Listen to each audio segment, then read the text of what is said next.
Muy buenos días, estimados estudiantes. En primer lugar, quiero hacer llegar una felicitación por este 21 de septiembre. Estamos en la Semana de Medicina. Es Día del Médico, Día de la Juventud, Día del Amor.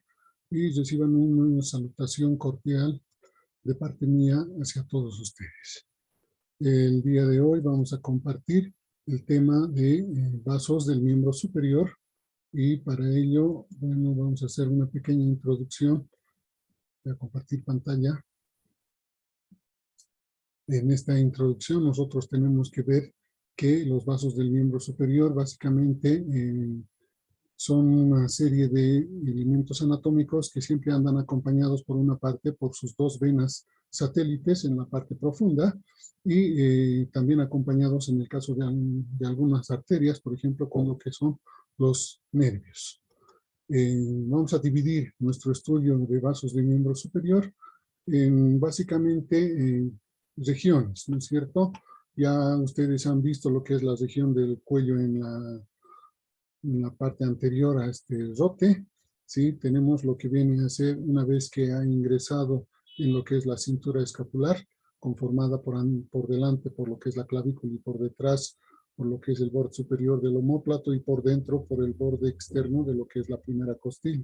Entonces, una vez que la arteria subclavia ha atravesado esto, ya cambia de denominación y se llama arteria axilar. La arteria axilar es aproximadamente hasta el nivel de lo que es el borde inferior del pectoral mayor y ese borde inferior del pectoral mayor da inicio a lo que es la arteria braquial. La arteria braquial ya se extiende hasta lo que es la parte media del pliegue del codo y a partir de esta se divide en dos arterias que son las ramas terminales de la arteria braquial. Estamos hablando de la arteria radial y la arteria cubital. Estas arterias básicamente lo que hacen es llevar la sangre desde el corazón hacia lo que es los segmentos distales, ¿sí? Este segmento distal está localizado en la mano, entonces todo lo que hacen las arterias es llevar estos nutrientes desde el corazón, pasando por la arteria aorta, de la aorta, el tronco brachiocefálico y del tronco brachiocefálico subclavio y posteriormente todo esto que les he mencionado, ¿sí? Hasta los niveles distales del miembro superior. Entonces, se remite nuestro estudio a estos cuatro elementos. Por una parte, la arteria axilar, la arteria braquial, la arteria radial y la arteria cubital. Claro que estos sufren una serie de anastomosis y además tienen ramas colaterales.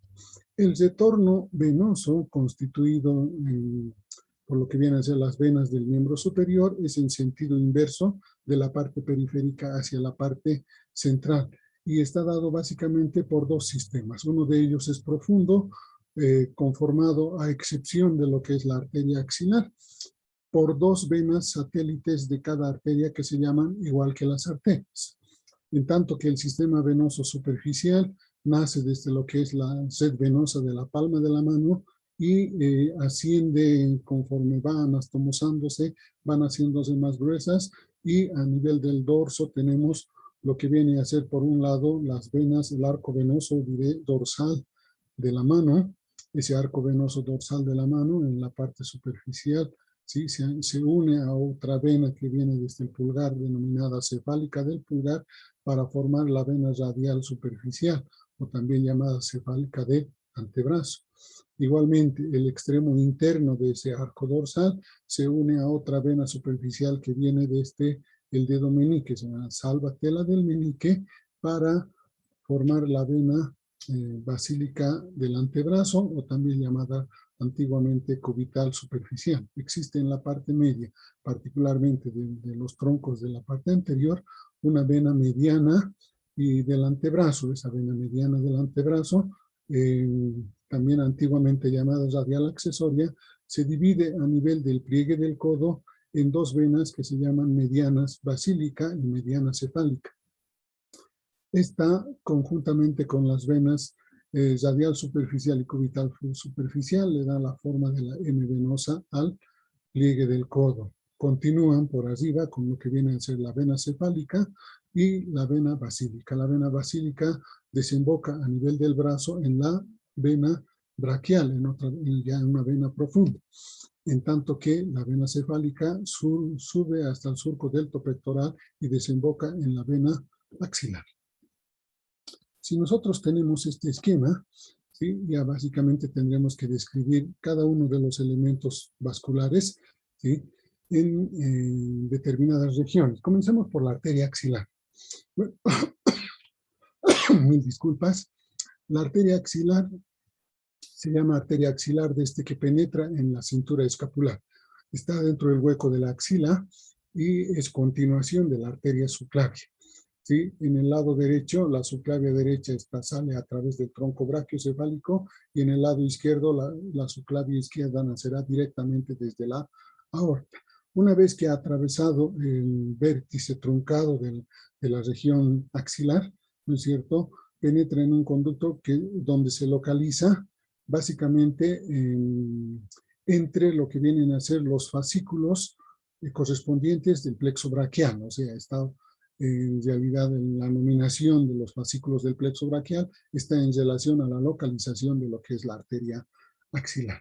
Una vez que ha penetrado, está relacionado anteriormente con la clavícula y, lógicamente, el músculo subclavio, lateral y posteriormente el borde superior de la escápula, ¿sí? Y lo que viene a ser la apófisis coracoides. Medialmente estará en relación con lo que es la primera costilla y la primera digitación de un músculo que está a este nivel, denominado serrato anterior.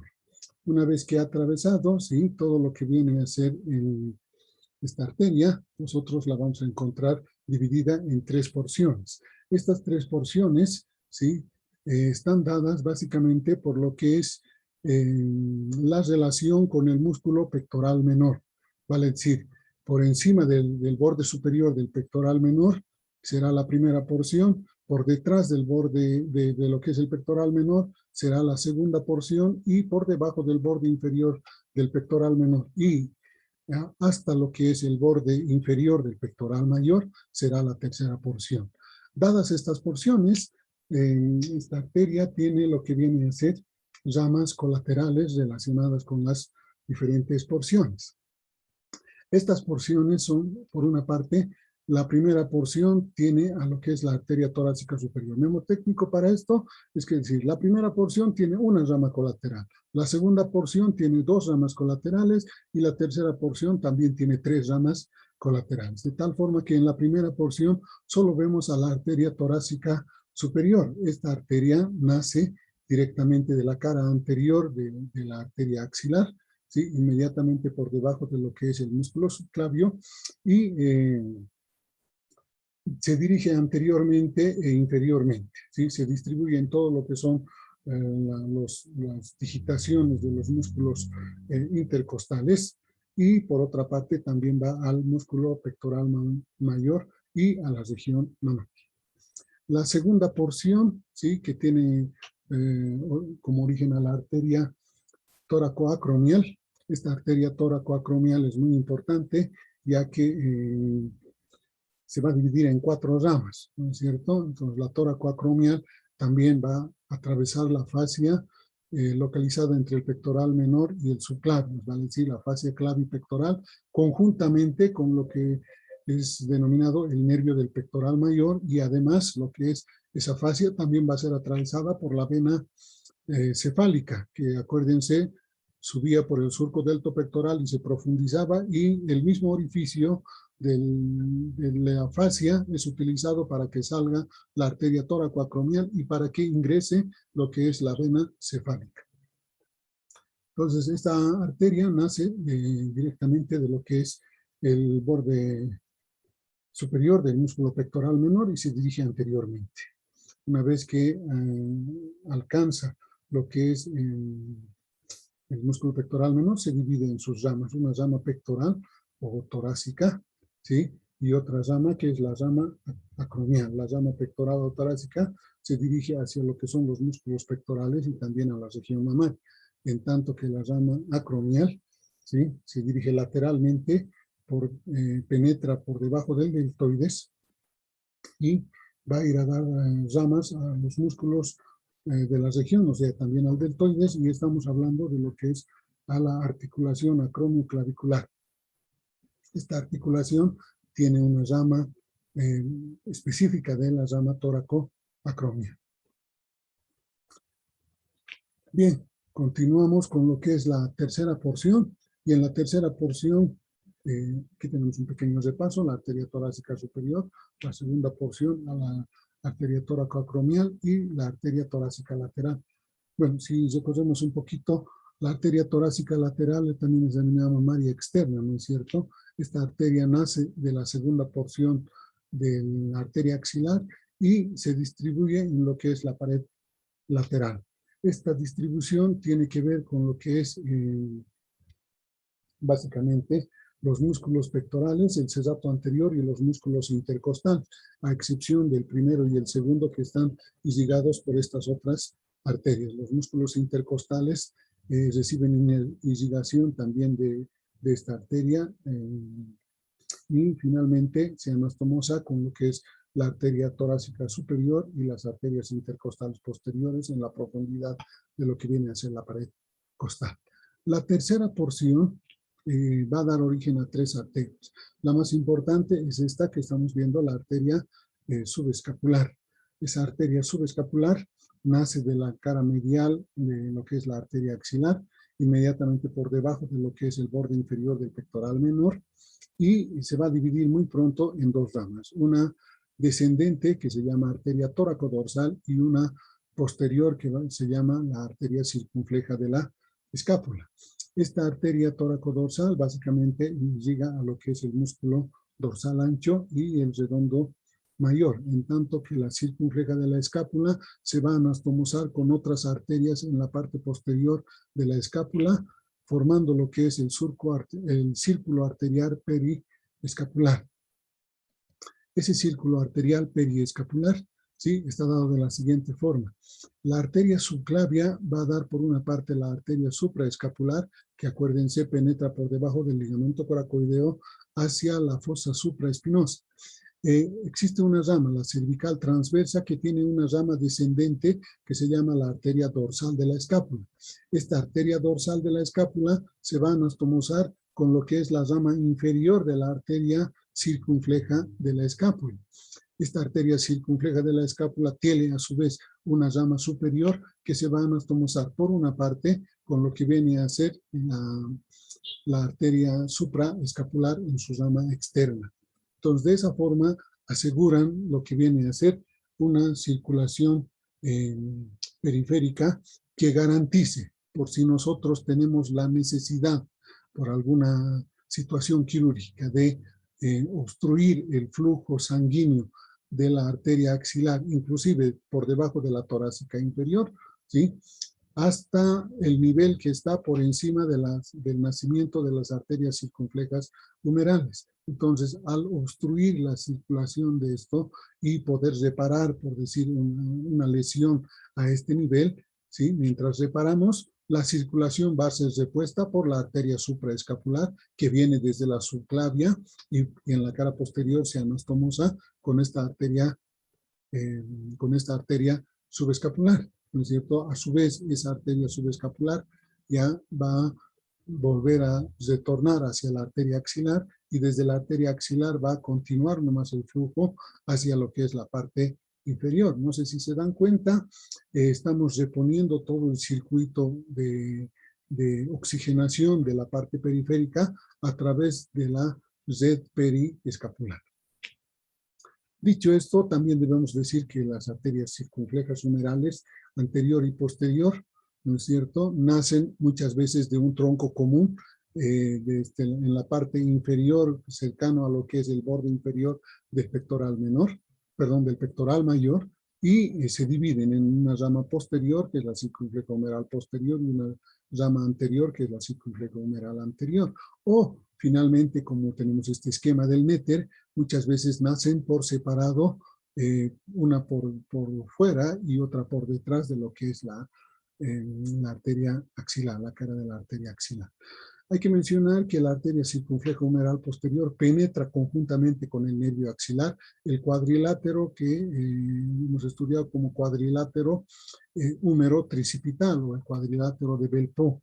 Conjuntamente el nervio axilar también se va a dividir hacia la parte posterior y tiene una rama ascendente que irriga por una parte la articulación del hombro y por otra parte a lo que es el músculo deltoides.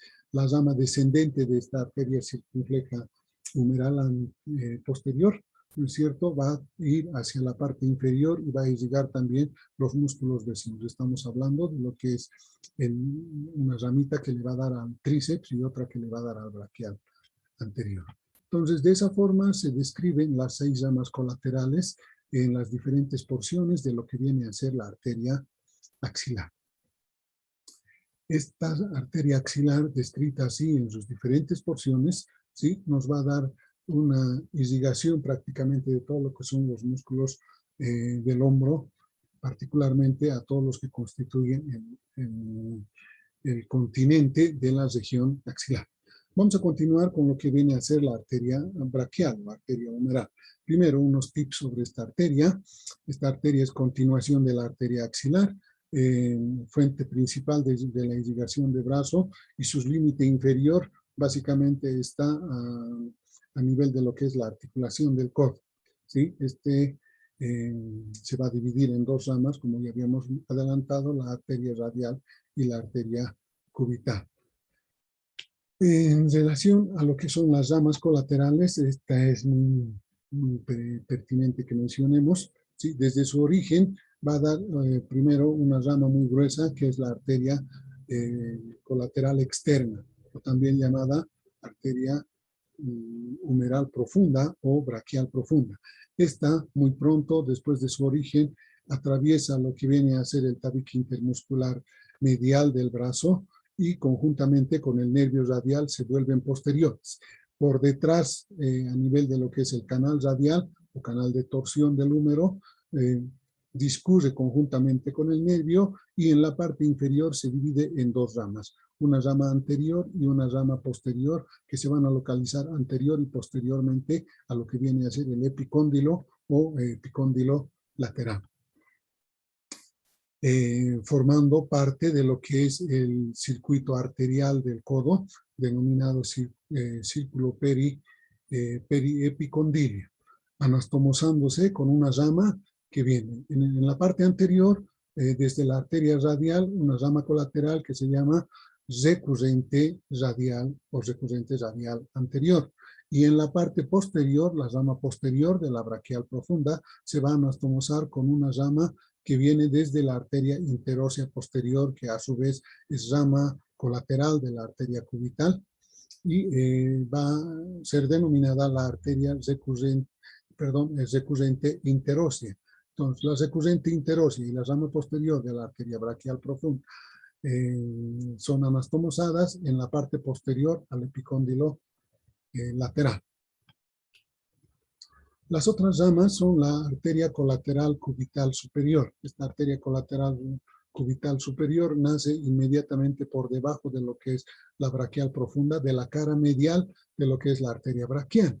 Desciende un poco y atraviesa también el tabique intermuscular interno y conjuntamente con lo que viene a ser, esta vez con el nervio cubital. Una vez que está en la cara posterior del tabique intermuscular interno, pasa por detrás del epicóndilo medial o epitrócleo. Igualmente se ubica con el nervio cubital en el canal epitrócleo-olecraniano. Pasando este canal epitrócleo-olecraniano, donde puede ser palpable inclusive, ¿no es cierto?, tenemos una anastomosis y esta se va a anastomosar con la rama posterior de lo que viene a ser la arteria la arteria recurrente cubital posterior, que muchas veces también nace de un tronco común, que es el tronco de las recurrentes cubitales. Esa rama posterior se anastomosa con esta colateral cubital superior y la otra rama anterior de las recurrentes cubitales con la colateral cubital inferior, que nace 2 traveses de dedo por encima del pliegue del codo, igualmente de la cara medial del antebrazo, se sitúa anteriormente, esta no penetra no traspasa, digamos así, el tabique intermuscular interno y directamente se anastomosa con la rama anterior de lo que viene a ser el tronco de las recurrentes cubitales. De esta forma, y también lo que viene a ser esta rama posterior, muchas veces está anastomosada con la rama posterior de la arteria braquial, formando una verdadera red articular, llamemos así, del codo, o red periepicondilia, tanto medial como lateral. Hay que mencionar también un ramito importante, la arteria nutricia del húmero, que nace inmediatamente por debajo de lo que viene a ser la colateral cubital superior y penetra por el agujero nutricio al húmero conjuntamente con el nervio diafisario, que es proveniente del nervio músculo cutáneo, si se acuerdan ustedes. Bien, la arteria radial, en este caso, igualmente la arteria radial hay que considerarla desde el punto de bifurcación de lo que es la arteria humeral, ¿sí? Hasta lo que viene a ser el canal del pulso.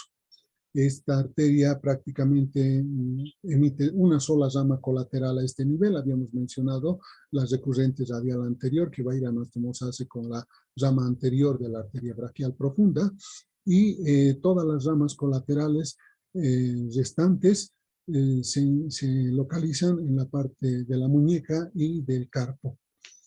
Esta arteria es importante, ¿por qué? Porque muchas veces esta arteria, que aquí la ven cortada, ¿no es cierto?, es utilizada para fines quirúrgicos. ¿Por qué? Porque es una sola arteria que no tiene ramas colaterales a este nivel. Previamente, lógicamente, tienen que analizar si la arteria cubital puede dar la nutrición adecuada a todo lo que es la mano. Si no es así, básicamente no utilizan para nada esto. Pero en ocasiones, ¿sí?, en algunas cirugías se han utilizado a la arteria radial, sobre todo en la antigüedad, para reemplazar otras arterias que son mucho más vitales, ¿sí?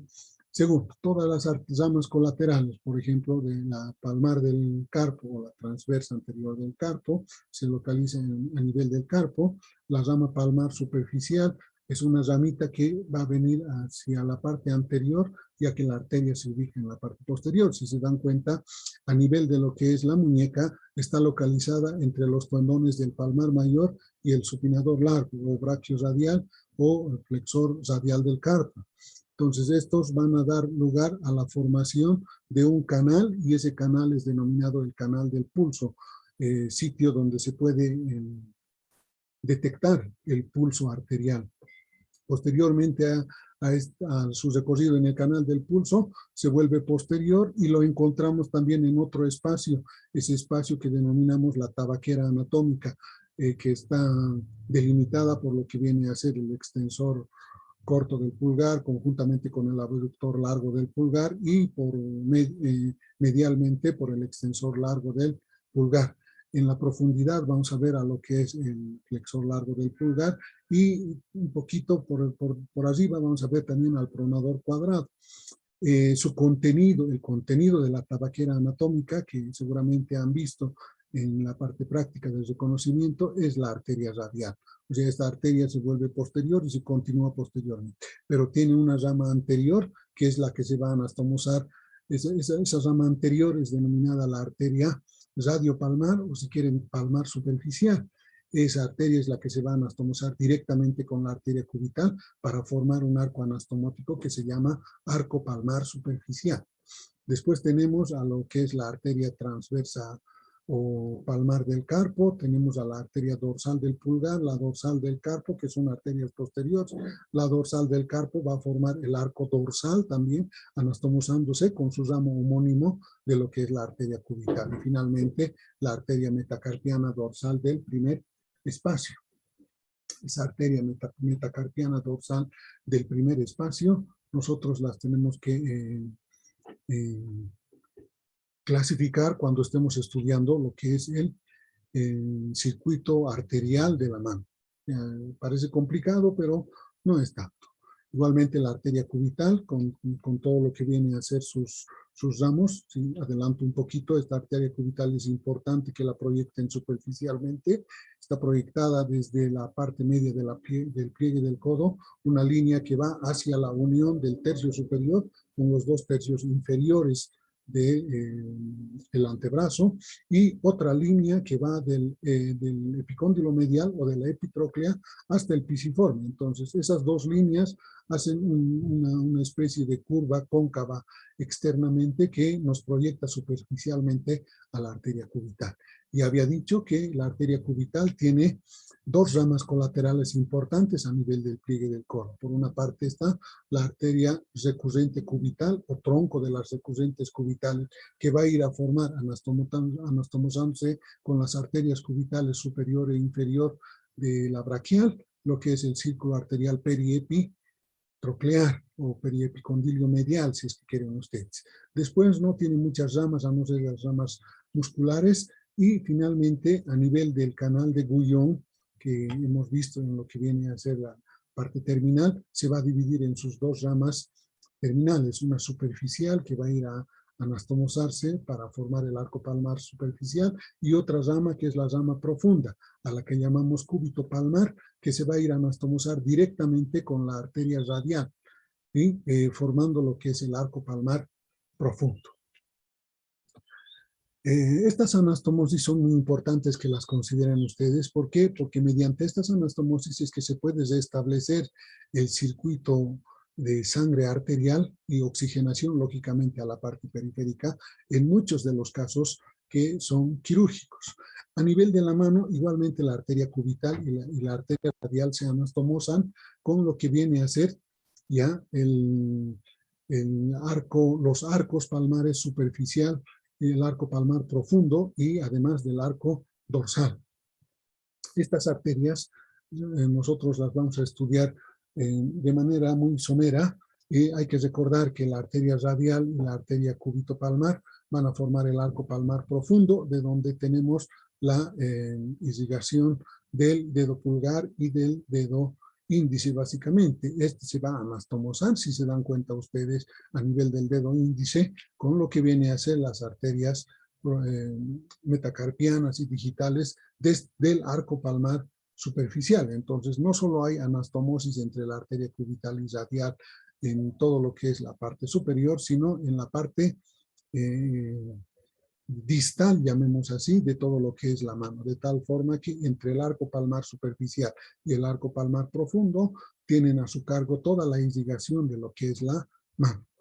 En este caso, en el caso del arco palmar superficial, que está formado por la arteria radiopalmar y la arteria cubital directamente, ¿sí? Nosotros tenemos que considerarlos a las arterias metacarpianas y a las arterias digitales después, ¿no es cierto?, en sentido medio lateral, o sea, de la parte medial hacia la parte lateral. ¿Por qué? Porque se dice que es la arteria cubital la que está proporcionando todas estas ramas colaterales, y simplemente que la arteria radiopalmar, que es una rama colateral de la arteria radial, está aportando una rama más a esto.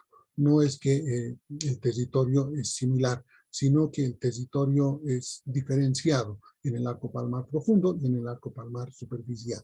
En el arco palmar profundo, la mayor parte de las ramas colaterales están dadas ya por lo que es la arteria radial. Entonces, hay otra rama metacarpiana y otras ramas digitales que se van a unir a nivel de lo que es la parte distal de los dedos, ¿sí?, para proporcionar lo que son la irrigación a los diferentes dedos. Eso es en la parte palmar.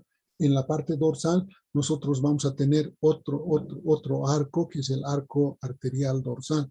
Ese arco arterial dorsal, ¿sí?, también tiene, primero, es una anastomosis de la arteria dorsal del carpo, tanto rama colateral de la arteria radial y su homónima de la arteria cubital, que también se llama dorsal del carpo. Ese arco, ¿sí?, va a también emitir ramas metacarpianas, y finalmente las ramas metacarpianas van a dar ramos digitales, ¿sí? Como estamos viendo en el arco palmar profundo, ¿no es cierto?, más que todo dependen directamente de la arteria radial, no tanto de esta colateral que viene de la cubital, y inversamente en lo que es el arco palmar superficial, más que todo dependen de esta arteria cubital y no tanto de esta rama colateral que viene a formar, que es la radiopalmar, que viene a formar el arco palmar superficial. A nivel de los dedos, todo esto tiene ramas perforantes de anterior a posterior, es decir, las ramas digitales palmares propias y las digitales palmares comunes, ¿sí? Tienen ramas posteriores que se van a anastomosar con las ramas digitales de la red arterial dorsal. Entonces, de esa forma se comparten la irrigación, llamemos así, de todo lo que es la mano. Ahora, el drenaje venoso, ya les decía, se da en sentido inverso. Este drenaje venoso empieza por lo que vienen a ser las venas periunguiales. O sea, primero vamos a dividir un drenaje venoso profundo, que son nada más que colaterales de todas las arterias, desde las digitales, metacarpianas, que sea cubital, humeral, a excepción de la arteria axilar, que solamente tiene una rama principal venosa. Todas las demás del miembro superior tienen dos ramas satélites que andan conjuntamente con las arterias y que también se llaman como las arterias. Ahora, las venas, estas son las venas profundas. Las venas superficiales, ¿sí? Nacen de otra red venosa, desde la red venosa subunguial en la parte dorsal, ¿sí? A una vena periunguial, donde ya estamos viendo dos ramitas que ascienden paralelos a lo que viene a ser las arterias digitales también superficiales, ¿ya? Hasta formar una red venosa dorsal, que es el arco dorsal, ¿sí? Pueden tener anastomosis entre ellas, formando los famosos arcos digitales entre las venas digitales superficiales de cada uno de los dedos a nivel del dorso. Pero lo más importante es que la red venosa dorsal termina en un arco venoso dorsal, y ese arco venoso dorsal es al que se unen por una parte la vena cefálica del pulgar y por otra parte la sabatella del meñique, ¿ya? Para formar tres troncos venosos grandes a nivel del antebrazo.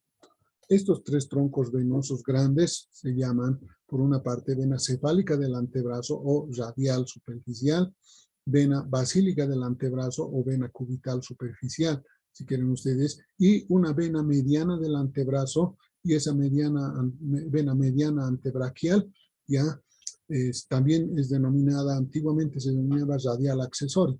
Esa es la que se divide a nivel del pliegue de codo para formar esta M, ¿sí? Que es la M venosa, que finalmente termina con lo que es la vena cefálica y la vena basílica. La vena basílica terminando en la arteria humeral o braquial, y la vena cefálica terminando en la vena axilar.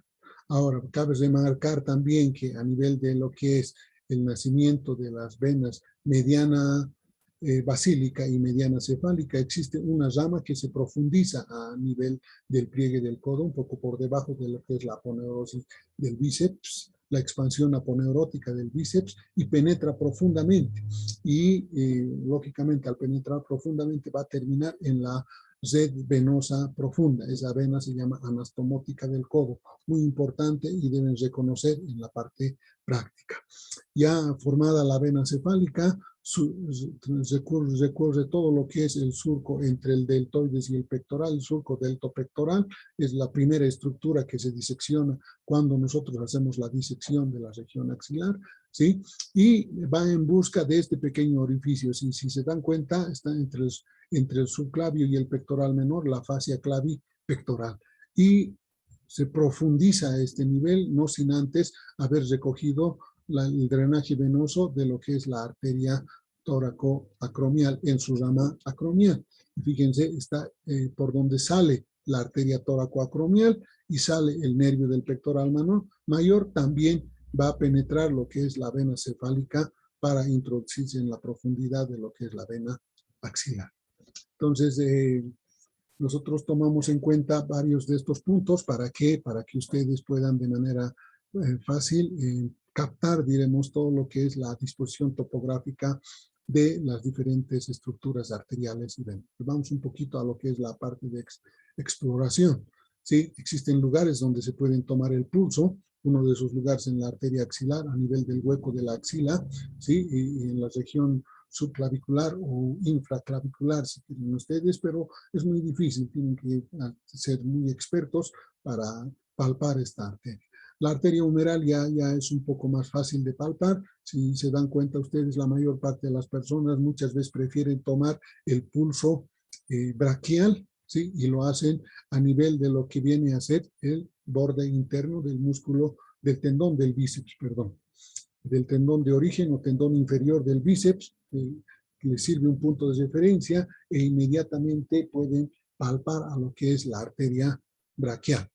La arteria radial se puede palpar a nivel del canal del pulso, también se la puede palpar a nivel de lo que es la tabaquera anatómica, en tanto que la arteria cubital se la tiene que palpar en el borde externo del músculo cubital anterior, en realidad del tendón del cubital anterior o de lo que es el flexor cubital del carpo. Existen algunas pruebas, como por ejemplo la prueba de Allen, que nos sirven para detectar si finalmente el arco palmar superficial y el arco palmar profundo funcionan. ¿Cómo se hace esto? Se ocluye parcialmente lo que es, por decir, en el canal del pulso, la arteria radial, y se deja libre a la arteria cubital, y si la irrigación se mantiene, o sea, la palma de la mano se mantiene de color rosadito, quiere decir que está llegando normalmente a través de la arteria cubital y la anastomosis con la arteria radial, toda la irrigación hacia la mano. Pero si se mantiene blanca, ¿no es cierto? Quiere decir que no es suficiente o es insuficiente el flujo, llamemos así, de sangre arterial hacia lo que es la mano. Por lo tanto, si estuviera blanco, ocluyendo a la arteria radial esa palma, lógicamente no es una buena opción extirpar lo que es la arteria radial. Si es que permanece rosada o hay flujo suficiente por buen tiempo, entonces sí podemos darnos el lujo de extirpar a la arteria radial. Ahora, la arteria radial también se la utiliza por si acaso para hacer punción. No solo se puede hacer punción en las venas superficiales. En la arteria radial es el sitio de elección para que la punción en una gasometría arterial, ¿sí? Cuando necesitan medir el pH sanguíneo, por ejemplo, tienen que hacer la punción en una arteria, no en una vena. Y la elegida es la arteria radial. Inversamente se puede hacer también eso, ocluimos a la arteria cubital y vemos que a través de la arteria radial se mantiene el flujo sanguíneo distal. ¿Sí? Son cosas importantes que ustedes van a encontrar mucho más adelante en lo que viene a ser sus prácticas en la parte clínica. Vamos a lo que es importante también, indicar lo que es la anatomía de superficie, siempre explicando a ustedes que la arteria axilar y la arteria humeral, por ejemplo, se la puede tomar con el brazo en abducción, en ángulo recto, ¿sí? Ahí trazamos una línea desde el punto medio de la clavícula o finalmente podemos tomar el vértice del hueco de la axila hasta la parte media ya de lo que viene a ser el pliegue del codo. Para la arteria humeral igualmente tomamos lo que es el vértice del hueco de la axila y tomamos como referencia a lo que es la epitróclea y trazamos una línea recta, llamemos así, y ahí en la profundidad podemos encontrar. Ya les dije de la arteria cubital que tiene dos segmentos, un primer segmento oblicuo en la parte superior que va desde la parte media del pliegue del codo a la unión de lo que es los dos tercios inferiores y el tercio superior de lo que es el antebrazo, y otra, esa va a dar el segmento oblicuo, y otra línea que va desde la epitróclea hasta lo que viene a ser el pisiforme. Eso va a dar los dos segmentos inferiores en su proyección superficial. Estas cosas son importantes que ustedes las vayan practicando ahora que son estudiantes, ¿sí? Tenemos también la proyección de la arteria radial, ¿sí? Que está representada por una línea convexa hacia afuera que va desde la parte media del pliegue del codo hasta lo que viene a ser un punto de referencia distal que podemos tomarlo nosotros como la apófisis estiloides del radio, por debajo de la apófisis estiloides. Y existe otro punto de referencia, estamos por dentro de la apófisis estiloides, estamos tomando a lo que es la prominencia o el relieve que hace el músculo flexor radial del carpo, ya como tendón, y a ese nivel nosotros podemos tomar el pulso de la arteria radial. ¿Sí? Igualmente el arco palmar superficial corresponde a lo que es la cabeza de los metacarpianos, ¿sí? Una línea transversa y dos traveses de dedo, o si quieren toman un 1,5 centímetros proximal, está la proyección superficial de lo que es el arco palmar profundo. Para terminar, quiero darles a conocer también que por muchas generaciones se ha mantenido una serie de reglas mnemotécnicas. Si ustedes se acuerdan, las 14 o 15 ramas que tiene la arteria maxilar, por ejemplo, en lo que viene a ser cabeza y cuello, ¿no es cierto? Es muy difícil que se acuerden, ¿no es cierto? Pero con la regla mnemotécnica era muy fácil. Igualmente, para que se acuerden de esto de las arterias, sí tenemos reglas mnemotécnicas. Les presento que es una versión de las reglas mnemotécnicas, existen varias. Toribio Mamani es acróbata de 2 circos, nos hace referencia a todas las ramas colaterales de la arteria axilar. O, como decía el doctor Rivera, la mamá de toro es acróbata de 2 circos.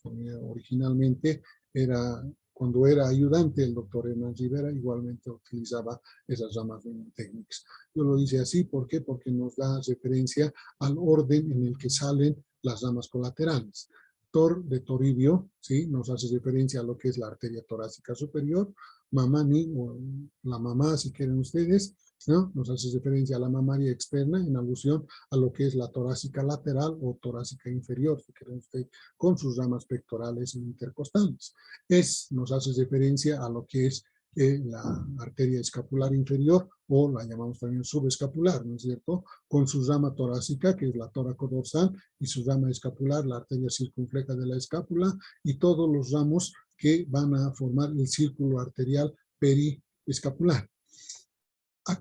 Acróbata nos hace referencia a acro, de acromio torácica, como la arteria tóraco-acromial, y sus 4 ramas correspondientes. ¿Sí? Podemos hacer a continuación también 2 circos, nos hace referencia a 2 circunflejas, la circunfleja humeral anterior o circunfleja que va con su ramo ascendente y su ramo externo, irrigación a los ramos articulares, ramos deltoideos, también musculares, ¿no es cierto? Y finalmente la circunfleja humeral posterior, que es, llamemos así, acompañante del nervio axilar, va a dar un ramo al nervio axilar o nervio circunflejo también. También va a dar ramos deltoideos y finalmente ramas descendentes que les dice que van a ir hacia el tríceps, que son los ramos tricipitales. Podemos hacer también para la arteria humeral, si es que quieren ustedes, más fácil. Todas las ramas se las acuerdan con esta frase.